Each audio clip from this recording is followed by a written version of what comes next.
नमस्कार दोस्तों, मैं राणा चंदन स्टडी अफेयर्स के यूट्यूब चैनल पे आप सभी का एक बार फिर से स्वागत करता हूं। दोस्तों, आज के वीडियो में हम लोग प्रतियोगिता दर्पण की जो अप्रैल की मैगजीन है इसको कवर करेंगे।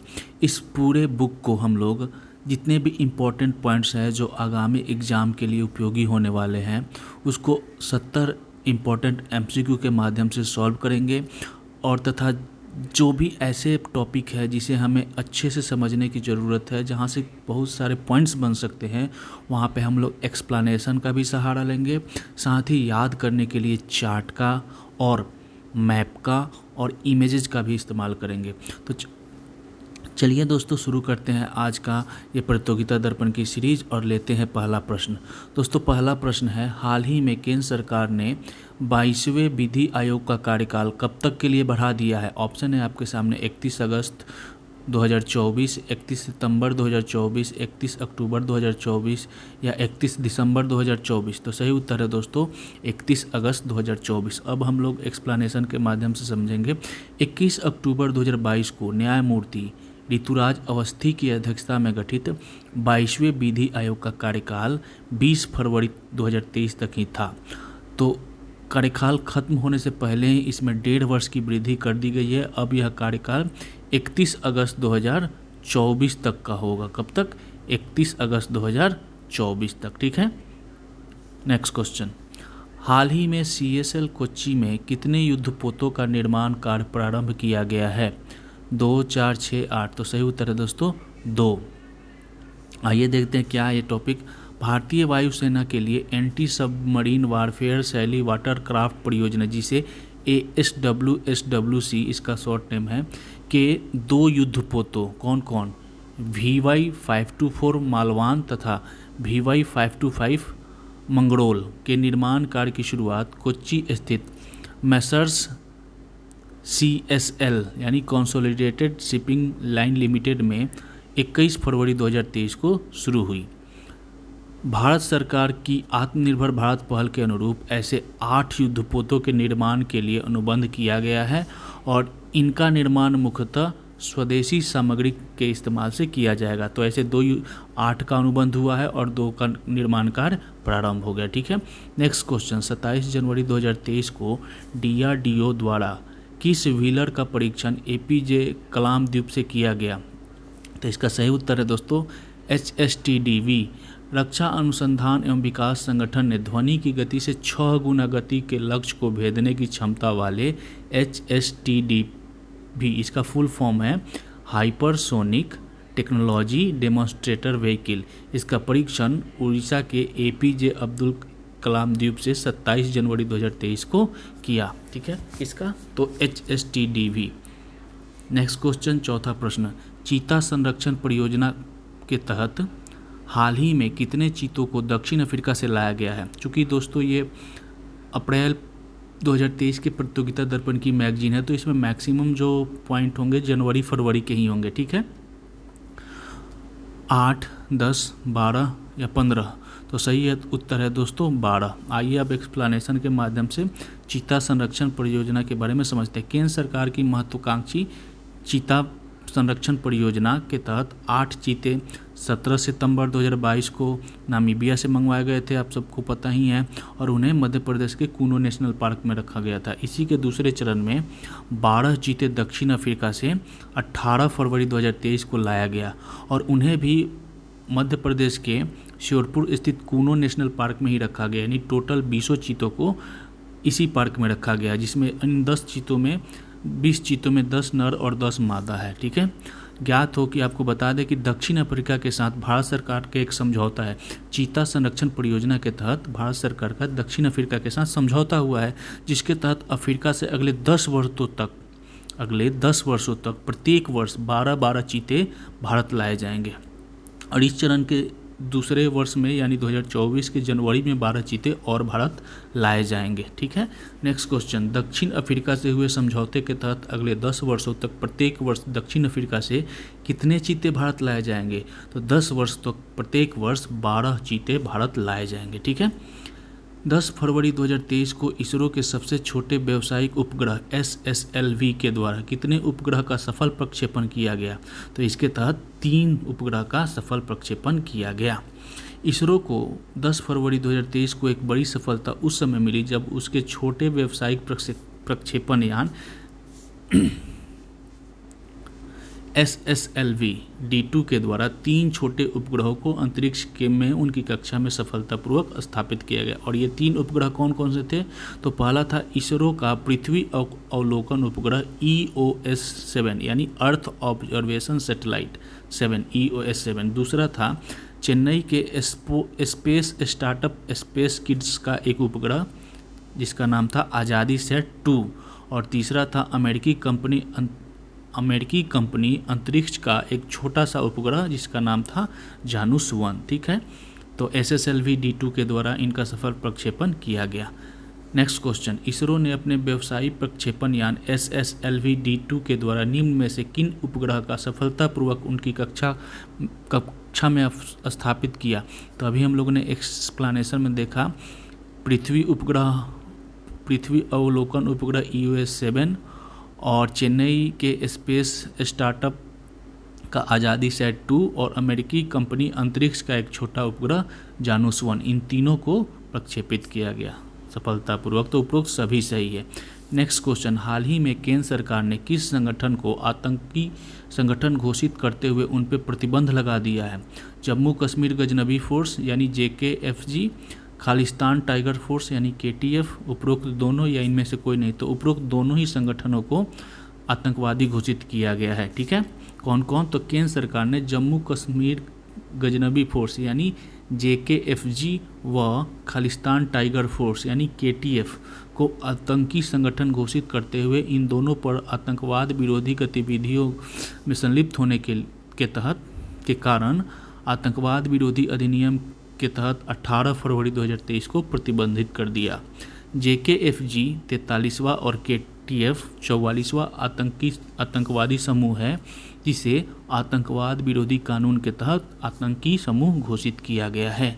और इसके साथ ही केंद्रीय गृह मंत्रालय ने खालिस्तान समर्थक हरविंदर सिंह संधू उर्फ रिंदा को भारत विरोधी गतिविधियों के लिए आतंकी घोषित किया। 2 संगठन को और एक व्यक्ति को, 2 संगठन को तो आतंकवादी संगठन घोषित किया है और एक खालिस्तान समर्थक हरविंदर सिंह संधू को आतंकी घोषित किया। ठीक है, संधू भारत सरकार द्वारा आतंकवादी घोषित किया जाने वाला 54वां व्यक्ति है, हरविंदर सिंह संधू। ठीक है, नेक्स्ट क्वेश्चन, बीते वर्ष 2023 में कितने लोगों ने भारत की नागरिकता त्याग कर किसी अन्य देश की नागरिकता हासिल की?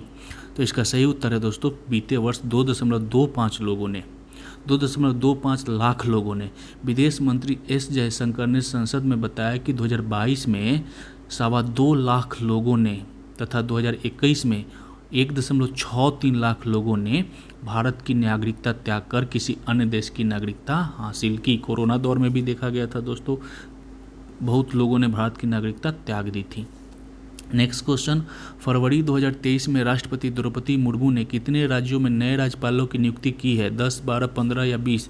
तो फरवरी में 12 राज्यपालों को नियुक्ति की गई। इनमें कुछ का स्थानांतरण हुआ, कुछ की नई नियुक्ति हुई।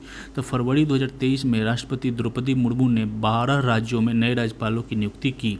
इनमें 6 राज्यों में नए राज्यपाल तथा अन्य राज्यों से स्थानांतरित कर भेजे गए, जबकि 6 राज्यों के लिए नए राज्यपाल नियुक्त किए गए। एक केंद्र शासित क्षेत्र लद्दाख के राज्यपाल की भी नियुक्ति इस दौरान जो द्रौपदी मुर्मू ने की है। तो देख लेते हैं नए राज्यपालों की जो नियुक्ति है उनके कौन कौन से हैं। तो आंध्र प्रदेश के नए राज्यपाल कौन हो गए हैं? हम S अब्दुल नज़ीर, आंध्र प्रदेश के A से आंध्र प्रदेश, A से अब्दुल नज़ीर। ठीक है, याद रखिएगा। अरुणाचल प्रदेश के नए राज्यपाल कौन है? तो लेफ्टिनेंट जनरल कैवस्त्र त्रिविक्रम पटनायक। अरुणाचल प्रदेश के राज्यपाल हैं लेफ्टिनेंट जनरल कैवस्त्र त्रिविक्रम पटनायक, याद रखिएगा। सिक्किम के नए राज्यपाल कौन है? तो लक्ष्मण प्रसाद आचार्य, सिक्किम लक्ष्मण प्रसाद आचार्य।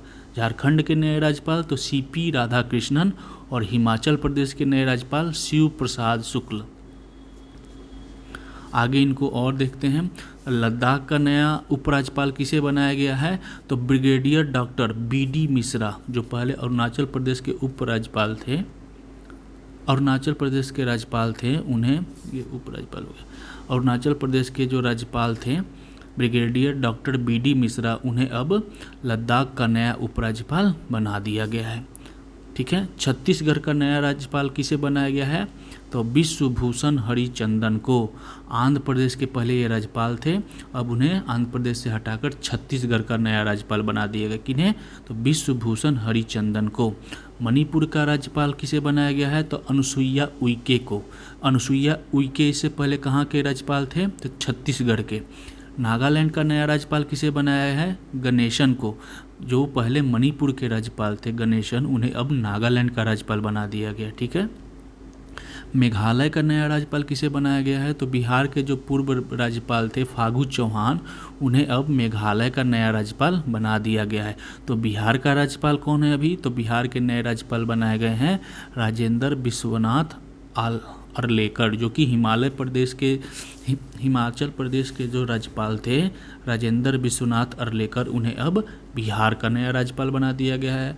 और बिहार के राज्यपाल जो फागू चौहान थे, उन्हें अब मेघालय का नया राज्यपाल बना दिया गया। ठीक है दोस्तों, एक एक करके हम लोग इसे याद करेंगे। राष्ट्रपति द्रौपदी मुर्मू ने हाल ही में किसे लद्दाख का नया राज्यपाल नियुक्त किया गया है? तो दोस्तों याद करिए आप, अरुणाचल प्रदेश के पूर्व राज्यपाल ब्रिगेडियर डॉक्टर BD मिश्रा को अब लद्दाख का नया उपराज्यपाल बना दिया गया। ठीक है। हाल ही में राष्ट्रपति द्वारा नियुक्त किए गए राज्यपालों के संबंध में निम्नलिखित में से कौन सा मिलान सही है? एक तरफ राज्य है, दूसरा तरफ राज्यपाल है। तो याद करते हैं हम दोस्तों। आंध्र प्रदेश का राज्यपाल तो S अब्दुल नज़ीर, मैंने बोला था अ से आंध्र प्रदेश, ए से अब्दुल नज़ीर, तो सही है। अरुणाचल प्रदेश का नया राज्यपाल कौन बनाया गया है? तो अरुणाचल प्रदेश के राज्यपाल जो BD मिश्रा थे, उन्हें तो बना दिया गया लद्दाख का उपराज्यपाल। और अरुणाचल प्रदेश का राज्यपाल बनाया गया है लेफ्टिनेंट जनरल कैवस्त त्रिविक्रम पटनायक को। सिक्किम का नया राज्यपाल किसे बनाया गया है? तो सिक्किम का नया राज्यपाल बनाया गया है लक्ष्मण प्रसाद आचार्य को। तो उपरोक्त सभी सुमेलित है। नेक्स्ट क्वेश्चन, अब फिर से मिलान करना है कि कौन सही है। तो झारखंड का नया राज्यपाल किसे बनाया गया दोस्तों? तो CP राधाकृष्णन को। ये सारे सही है, मैं आपको बस रिपीट कर रहा हूँ। हिमाचल प्रदेश का नया राज्यपाल शिव प्रसाद शुक्ल, छत्तीसगढ़ का नया राज्यपाल विश्वभूषण हरिचंदन और मणिपुर का नया राज्यपाल अनुसुईया उइके। नेक्स्ट क्वेश्चन, निम्नलिखित में से कौन सा मिलान सही है? नागालैंड का राज्यपाल तो गणेशन, नागालैंड के नए राज्यपाल कौन है? गणेशन। मेघालय के नए राज्यपाल कौन है? तो फागू चौहान, जो कि बिहार के पहले राज्यपाल थे, उन्हें अब मेघालय का राज्यपाल बना दिया गया है। और बिहार का नया राज्यपाल कौन है? तो राजेंद्र विश्वनाथ अर्लेकर। उपरोक्त सभी सही है। 15वां प्रश्न, हाल ही में आबकारी नीति में भ्रष्टाचार, आबकारी नीति में भ्रष्टाचार मामले में दिल्ली सरकार के किस मंत्री को CBI ने गिरफ्तार कर लिया है? तो फरवरी में मनोज सिसोदिया को गिरफ्तार कर लिया गया। नेक्स्ट क्वेश्चन, किस तिथि को रूस और यूक्रेन के बीच शुरू हुए युद्ध का 1 वर्ष पूरा हो गया है? तो किस तिथि को यह पूरा हो गया दोस्तों? तो 24 फरवरी 2022 को यह शुरू हुआ था। तो 24 फरवरी को 1 साल 2023 में पूरा हो गया। नेक्स्ट क्वेश्चन, फरवरी 2023 में संयुक्त राष्ट्र के विशेष आपातकालीन सत्र में रूस के विरुद्ध एक प्रस्ताव पारित किया गया, जिसमें भारत ने अपना मत दिया। भारत का मत किस पक्ष में था? तो ऑप्शन है आपके सामने, रूस के पक्ष में, यूक्रेन के पक्ष में, या भारत अनुपस्थित रहा, या उपरोक्त में से कोई नहीं। तो इस वोटिंग में भारत अनुपस्थित रहा। भारत, चीन, पाकिस्तान, ये सारे लोग अनुपस्थित रहे। ठीक है। नेक्स्ट क्वेश्चन, हाल ही में अमेरिकी क्षेत्र में घुसे किस देश के खुफिया गुब्बारे को अमेरिका ने मार गिराया है? रूस, क्यूबा, चीन या उत्तर कोरिया? तो यह चीन का गुब्बारा था, जिसे जासूसी गुब्बारा कहा जाता था। अमेरिका ने उसे मार गिराया। नेक्स्ट क्वेश्चन, हाल ही में संपन्न चुनाव के बाद निकोलस क्रिस्तोदुलाइड्स किस देश के नए राष्ट्रपति निर्वाचित हुए हैं? तो निकोलस क्रिस्तोदुलाइड्स साइप्रस के नए राष्ट्रपति निर्वाचित हुए हैं। और इससे पहले कौन थे वहाँ के राष्ट्रपति? तो निकोलस अनास्ताताइट्स। वो 2 बार पहले राष्ट्रपति थे, लेकिन वहाँ का कानून है कि कोई भी व्यक्ति 2 बार से ज़्यादा राष्ट्रपति नहीं बन सकता है, इसलिए वो तीसरे बार चुनाव नहीं लड़ सके। तो साइप्रस के नए राष्ट्रपति कौन है? निकोलस क्रिस्टोदुलाइट्स। नेक्स्ट क्वेश्चन 20वां प्रश्न, तुर्की में आए भूकंप के बाद राहत कार्य के लिए भारत ने किस नाम से वहाँ के लिए सहायता मिशन संचालित किया? Operation friends, operation Ganga, operation Kaveri या ऑपरेशन दोस्त? तो सही उत्तर है दोस्तों, आपको याद होगा ऑपरेशन दोस्त। इसके बारे में थोड़ा जान लेते हैं। तो जो यूरेशियाई देश है तुर्की में 6 फरवरी 2023 को भीषण भूकंप आए, जिसकी तीव्रता 7.8 थी इसकी रिक्टर स्केल पे तीव्रता। और इसके झटके सीरिया में भी देखे गए, सीरिया में भी क्षति हुई। भारत सहित अनेक देशों ने तुर्की और सीरिया के लिए राहत सामग्री तत्काल रवाना कर दी है। कश्मीर मामले में आपको पता होगा कि खुलकर साथ दिया था किसने? तुर्की ने। इसके बावजूद भी भारत ने सबसे ज़्यादा बढ़ चढ़ कर इसके भूकंप में अपना हाथ बटाया था और एक ऑपरेशन ही चला दिया जिसका नाम था ऑपरेशन दोस्त। नेक्स्ट क्वेश्चन, फरवरी 2023 के मध्य में गैब्रियल नामक उष्णकटिबंधीय चक्रवात ने किस देश में भारी तबाही मचाई? तो गैब्रियल नामक उष्णकटिबंधीय चक्रवात ने न्यूजीलैंड में भारी तबाही मचाई थी। नेक्स्ट क्वेश्चन, जूट उद्योग को बढ़ावा देने के उद्देश्य से अनाज की कितनी प्रतिशत पैकिंग जूट की बोरियों में ही करना अनिवार्य कर दिया है? तो जूट किसानों को के प्रोत्साहन के लिए ये योजना की गई कि कोई भी खाद्य सामग्री जो है अनाज, वो उसकी पैकेटिंग 100 बोरी होती है तो उसमें से कितना प्रतिशत जूट की ही बोरियों में अनिवार्य कर दिया गया? तो 100%। ठीक है, तो जूट की पैकेजिंग सामग्री अधिनियम 1987 के तहत अनाजों की 100% पैकिंग जूट की बोरियों में ही करने का प्रावधान 2023-24 में बरकरार रखा गया। इससे पहले भी यही था। 6 महीना पहले जो मीटिंग हुई थी उसमें 80% बढ़ाकर 100% कर दिया गया था और उसे अब बरकरार रखा गया। ये अनाजों के मामले में है। और चीनी के मामले में 20% है। चीनी के मामले में 20% जो पैकिंग है जूट की बोरियों में ही होना है और अनाज के मामले में 100%। Next question, vibrant village programme क्या है? वाइब्रेंट विलेज प्रोग्राम क्या है? ऑप्शन है आपके सामने। सामरिक महत्व के सीमावर्ती गांव के समुचित विकास के लिए केंद्र सरकार द्वारा शुरू किया गया एक कार्यक्रम। तटीय इलाकों के लिए केंद्र सरकार द्वारा शुरू किया गया एक कार्यक्रम। आदिवासी जंगलों के लिए केंद्र सरकार द्वारा शुरू किया गया एक कार्यक्रम, या उपरोक्त सभी? तो इसका सही उत्तर है दोस्तों ऑप्शन ए, सामरिक महत्व के सीमावर्ती गांव के समुचित विकास के लिए केंद्र सरकार द्वारा शुरू किया गया एक कार्यक्रम जिसका नाम है वाइब्रेंट विलेज प्रोग्राम। आइए देखते हैं दोस्तों, ये काफ़ी इम्पोर्टेंट पॉइंट है, इसे जानना ज़रूरी है, ये आगे आपके मेंस में भी काम देगी। वाइब्रेंट विलेज प्रोग्राम यह देश के उत्तरी सीमा मतलब आप जान सकते हैं पाकिस्तान चीन से लगी हुई सीमा जो है उसकी बारे में बात हो रही, खासकर चीन को ध्यान में रखकर ये प्रोग्राम शुरू किया गया है। तो उत्तरी सीमा के सामरिक महत्व के सीमावर्ती गांव के समुचित विकास के लिए 4 राज्यों व 1 केंद्र शासित प्रदेश के में आवश्यक अवसंरचना विकास व आजीविका के अवसरों के निर्माण के लिए धन प्रदान करेगी यह योजना प्रोग्राम, जिससे समावेशी विकास हासिल करने तथा सीमावर्ती क्षेत्र में जनसंख्या को बनाए रखने में सहायता मिलेगी। इस कार्यक्रम के पहले चरण में इन 4 राज्य और 1 केंद्र शासित प्रदेश के 663 गाँवों को शामिल किया जाएगा। ठीक है, जिन प्रमुख उद्देश्यों को योजना के तहत हासिल करने का प्रयास किया जाएगा उनमें है सभी मौसम के अनुकूल सड़कें, पेयजल, सौर तथा पवन ऊर्जा पर केंद्रित विद्युत आपूर्ति, मोबाइल तथा इंटरनेट कनेक्टिविटी, पर्यटन केंद्र, बहुउद्देशीय केंद्र तथा स्वास्थ्य एवं वेलनेस सेंटर शामिल है। मतलब सर्वांगीण विकास किया जाएगा सीमावर्ती क्षेत्र के गांवों को। 2022-23 से 2025-26 की अवधि के लिए 4800 करोड़ रुपए के वित्तीय आवंटन के साथ से केंद्र प्रायोजित कार्यक्रम को केंद्रीय मंत्रिमंडल ने 15 फरवरी 2023 को अपनी बैठक में मंजूरी प्रदान की। ठीक है, तो नेक्स्ट क्वेश्चन भी इसी से रिलेटेड है कि वाइब्रेंट विलेज प्रोग्राम के पहले चरण में कितने गांवों को शामिल किया गया है? तो 663 गांवों को शामिल किया गया है। इसके तहत उत्तरी सीमा के सामरिक महत्व के 4 राज्य और 1 केंद्र शासित प्रदेश शामिल है। नेक्स्ट क्वेश्चन, SSLV का विस्तृत वाक्य क्या है? तो सोलर सेटेलाइट स्मॉल सेटेलाइट, यहाँ पे नहीं, बी आंसर सही होगा, small satellite launch vehicle, B answer सही है, स्मॉल सेटेलाइट लॉन्च व्हीकल। ठीक है, अभी इसके द्वारा 3 छोटे छोटे उपग्रहों का भी प्रक्षेपण किया गया था। पहले शुरू के क्वेश्चन में हम लोग ने देखा भी था। यह भारतीय अंतरिक्ष अनुसंधान संगठन यानी इसरो द्वारा विकसित किया गया नया प्रक्षेपण यान है, जिसका विकास छोटे कम वजन के उपग्रहों को अंतरिक्ष के निचली कक्षा में स्थापित करने के लिए किया गया है। छोटे छोटे उपग्रहों के प्रक्षेपण के अंतर्राष्ट्रीय बाजार में अपनी पैठ बनाने के लिए इस प्रक्षेपण यान को इसरो ने विकसित किया है। इस प्रक्षेपण यान के जरिए ऐसे उपग्रहों को कम लागत में ही प्रक्षेपित किया जा सकेगा, क्योंकि PSLV GSLV काफ़ी हैवी है तो उनकी लागत ज़्यादा है, जबकि छोटे उपग्रहों के लिए इसका नाम से ही आपको पता चल जाएगा, स्मॉल सेटेलाइट लॉन्च व्हीकल, माने छोटे छोटे उपग्रहों के लिए है ये।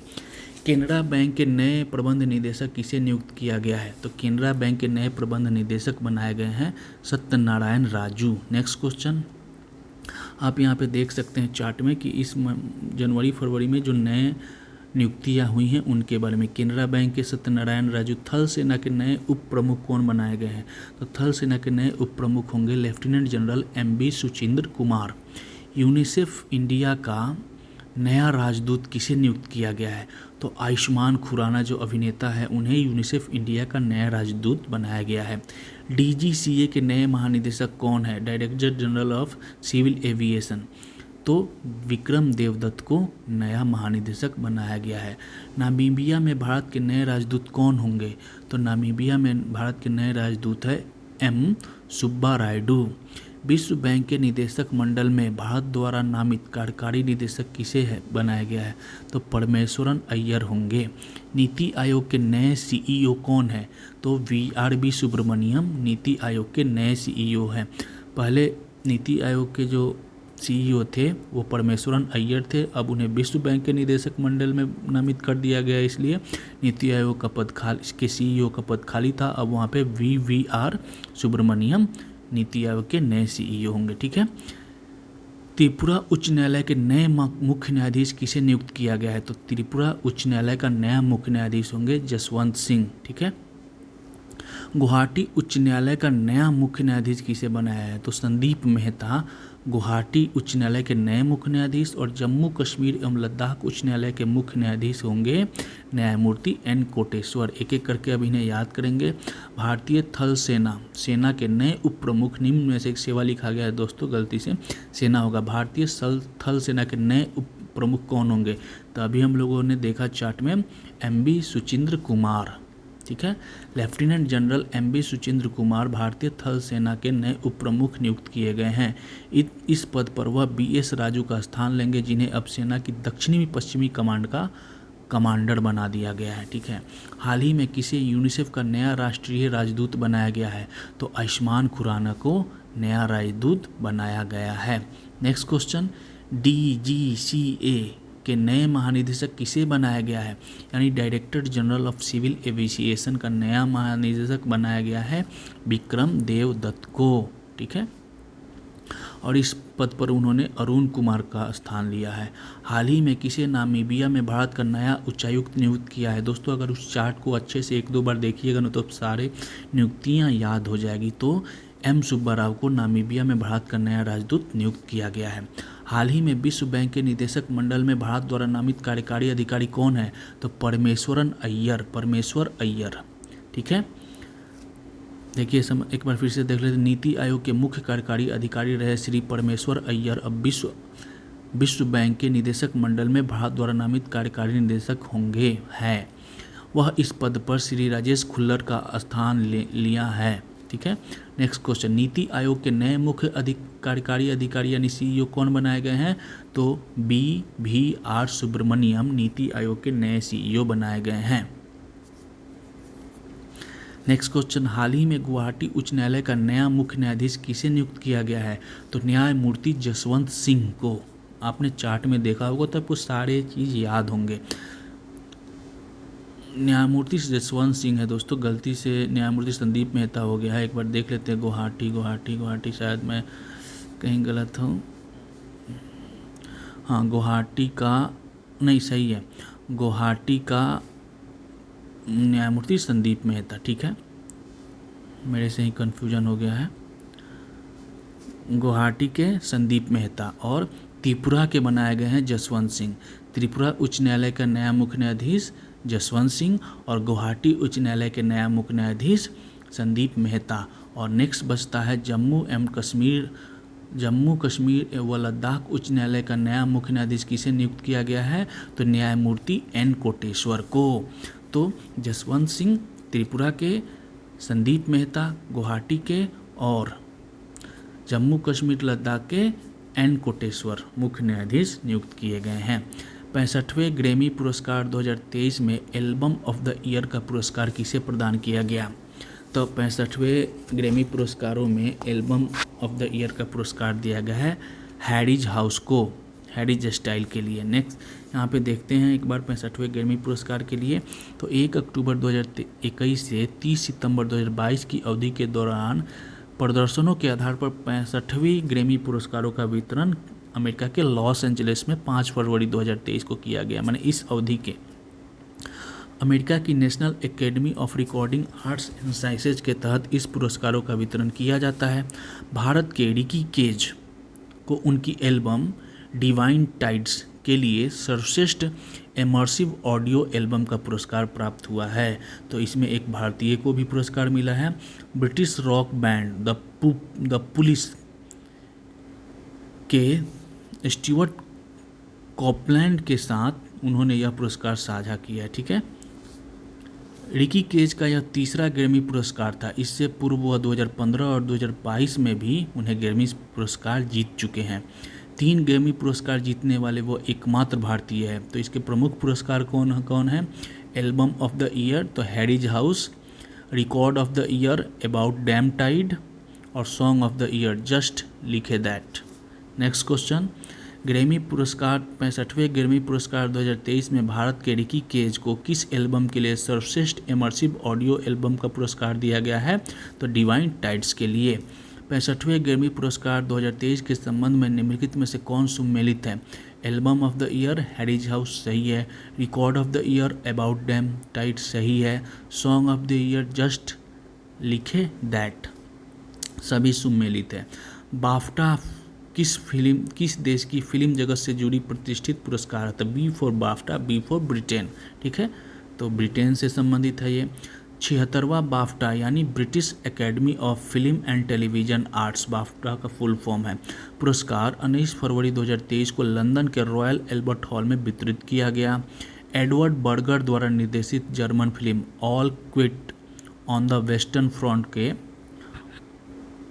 को सर्वश्रेष्ठ फिल्म व सर्वश्रेष्ठ निर्देशक सहित कुल 7 पुरस्कार मिले। इस फिल्म को सर्वाधिक 14 श्रेणियों में नामांकित किया गया है, ठीक है, किया गया था। बेस्ट फिल्म का पुरस्कार all quite on the western front. Best director तो इसी फिल्म के डायरेक्टर रॉयल एबर्ट को मिला। बेस्ट एक्टर का अवार्ड मिला फिल्म एल्विस के लिए ऑस्टिन बटलर को। और बेस्ट एक्ट्रेस का अवार्ड मिला फिल्म तार फिल्म के लिए केंट ब्लैंचेट को।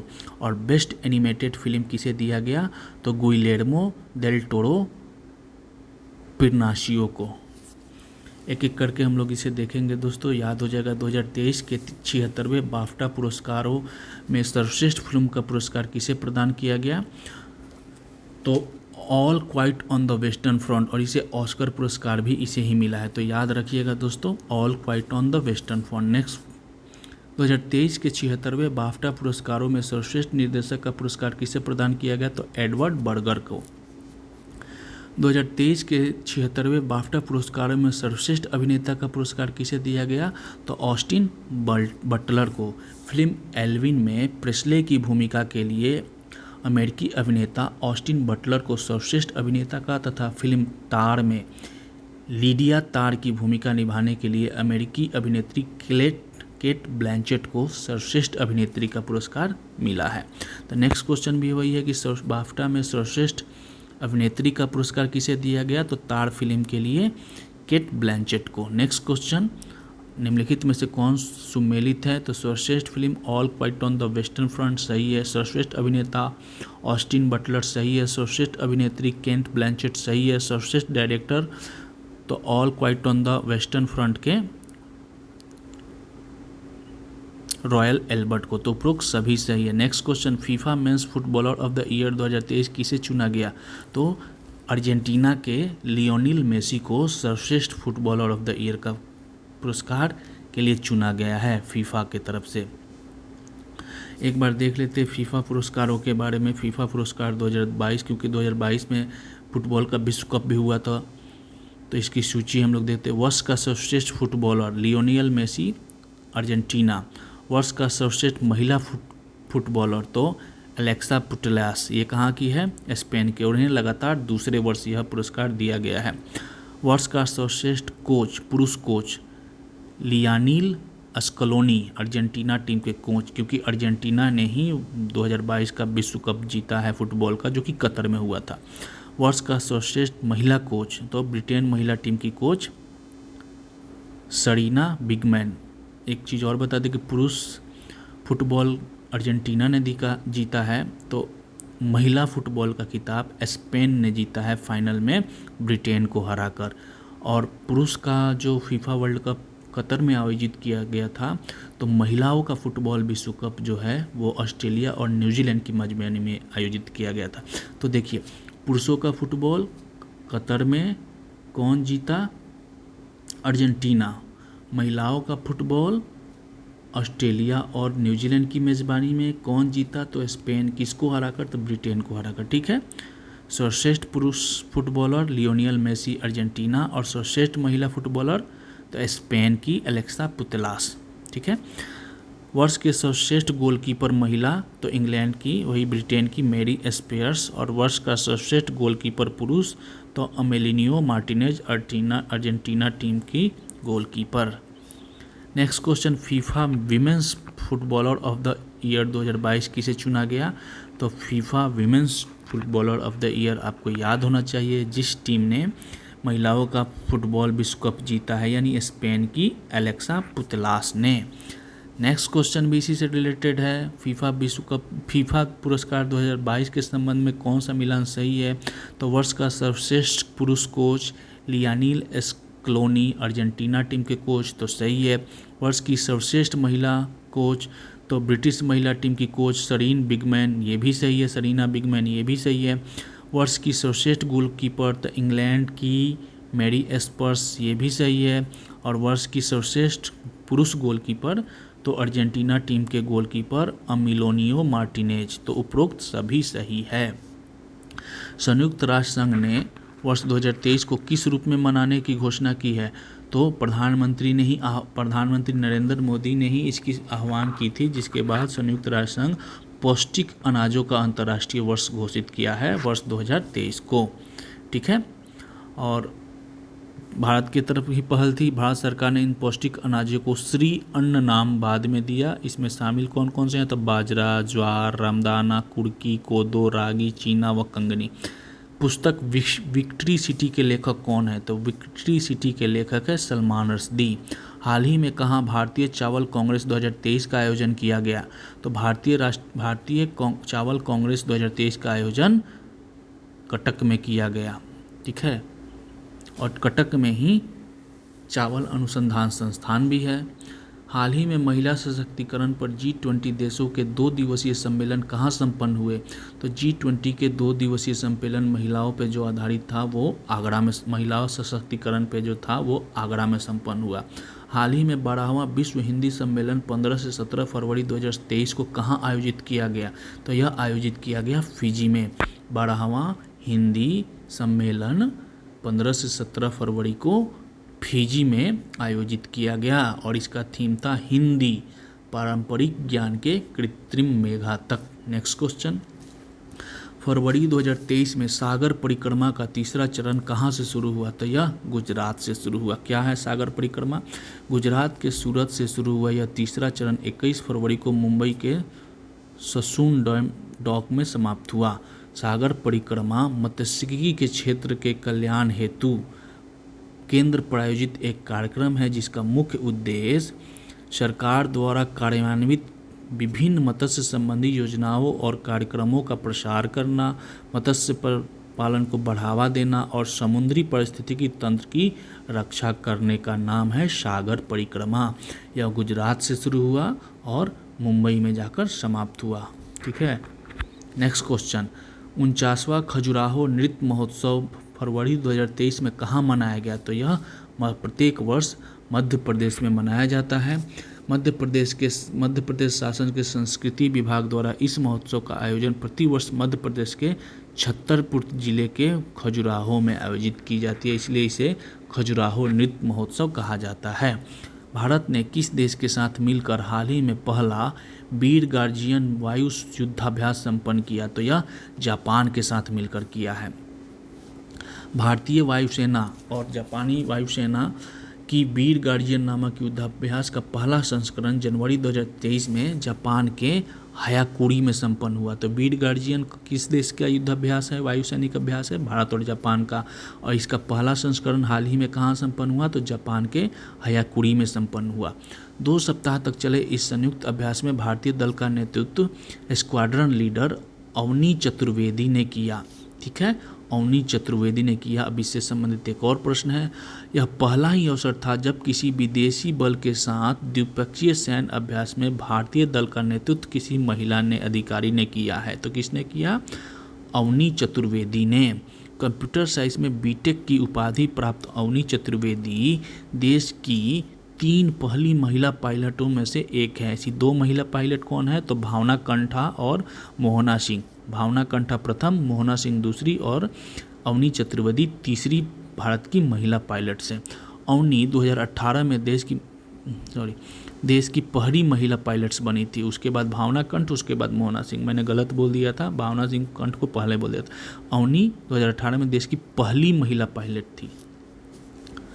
नेक्स्ट क्वेश्चन भी इसी से रिलेटेड, भारतीय दल का किसी विदेशी बल के साथ द्विपक्षीय सैन्य अभ्यास में भारतीय दल का नेतृत्व करने वाली भारत की पहली महिला अधिकारी कौन बन गई है? भावना कंठ, भवानी सिंह, मोहना सिंह या अवनी चतुर्वेदी? तो अवनी चतुर्वेदी। हाल ही में किसके स्मृति में 150 रुपया का स्मारक सिक्का जारी किया गया? तो योग गुरु रामचंद्र के स्मृति में। मूलतः उत्तर प्रदेश के मैनपुरी में रहने वाले योग गुरु रामचंद्र का जन्म 1873 ईस्वी में हट्टा था तथा इनका निधन 1931 में हो गया। फरवरी 2000 इटावा है, ठीक है, इटावा में था और इनका निधन 1931 में हो गया था। फरवरी 2023 में एरो इंडिया 2023 का आयोजन कहाँ किया गया? तो यह बेंगलोर में आयोजित हुआ। Arrow India 2023 Bengaluru. क्रिकेट के तीनों प्रारूप में शतक बनाने वाले भारतीय टीम के पहले कप्तान कौन बन गए हैं? तो वर्तमान में जो कप्तान है रोहित शर्मा, वही क्रिकेट के तीनों प्रारूपों में शतक बनाने वाले भारतीय कप्तान बन गए हैं, यानी वनडे में भी, T20 में भी और टेस्ट में भी। हाल ही में फॉलोअन मिलने के बाद विजय दर्ज करने वाली विश्व की चौथी क्रिकेट टीम कौन बन गई है? ऑस्ट्रेलिया, दक्षिण अफ्रीका, भारत या न्यूजीलैंड? तो यह कारनामा किया है न्यूजीलैंड ने। यह कारनामा एक बार भारत भी कर चुकी है। न्यूजीलैंड और इंग्लैंड के बीच फरवरी 2023 को न्यूजीलैंड के वेलिंगटन में खेले गए दूसरे टेस्ट मैच में यह कारनामा न्यूजीलैंड ने किया तथा यह टेस्ट मैच 1 रन से जीता।